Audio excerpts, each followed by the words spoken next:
Here now, Niall Stanage, White House columnist for our partners at The Hill. Niall, good morning to you. This dynamic between president and governor amidst a disaster, what are you anticipating to see today once Trump hits the ground there? One of the things we've heard in terms of directly when he does hit the ground is that Governor Newsom has said he will be there to greet the president. Newsom also says he has not yet been invited to do so, so that could be an interesting dynamic to start off with.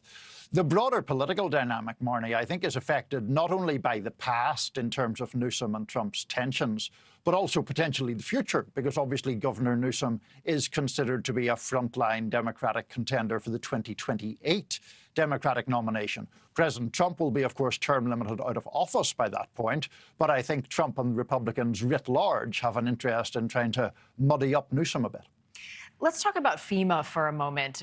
On the ground in these natural disasters, and we've got kind of a mixed bag. I talked to someone yesterday who said, I thought FEMA has been very supportive in North Carolina. They've shown up, they've offered aid, but you hear other stories of people who are still waiting for help. The cleanup continues, and it has been slow going. And Trump has been critical of FEMA. What do we know about not just North Carolina, but California and FEMA's role so far? Well, in terms of North Carolina, that is perhaps the easier one to answer because obviously it's further in the past. So by last November, according to the then governor, Roy Cooper, there had been over $244 million in aid provided by FEMA to individuals.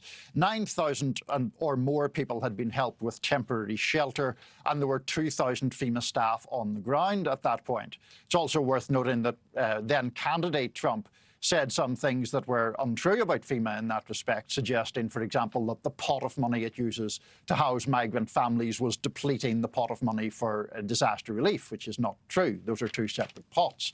Now, that is not to say that FEMA or any government agency is perfect. Obviously, people have problems and have aired those problems as they're entitled to do. And I haven't inspected every individual complaint, of course, but there clearly are some out there. What would it take to withhold funding from FEMA, as the president has threatened to do if they don't sort of meet certain expectations? Well, it would obviously be very controversial, and it would depend if the president could get all of his Republican colleagues behind that. I mean, the principle behind FEMA is fairly simple in a way. It is supposed to come in when states would be overwhelmed, and because it is under the auspices of the federal government, the whole point is it is a pooling of resources that can then be dispatched to states that are afflicted by a disaster, rather than having those states have to constantly have everything in place for they themselves to respond. Now, it may be the case that some people would argue the states would be more nimble in their response. The danger is that a disaster of such magnitude hits that it overwhelms state resources. Right. I mean, it's expensive no matter how you slice it. There are some reports, Niall, that aid to California specifically would be tied to a debt ceiling increase. What more do you know about that? So this is part of the congressional horse trading in the building behind me, Marnie.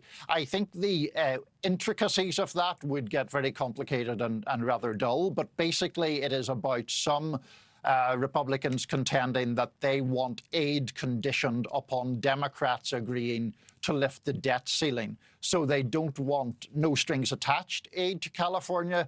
They want a political give and take about something that they want and the president wants as part of that whole picture. Got it. Well, first things first, he's heading to North Carolina. He'll see that damage, and then he'll head to California and see those wildfires and so much loss. Niall, thank you this morning as always. Thank you.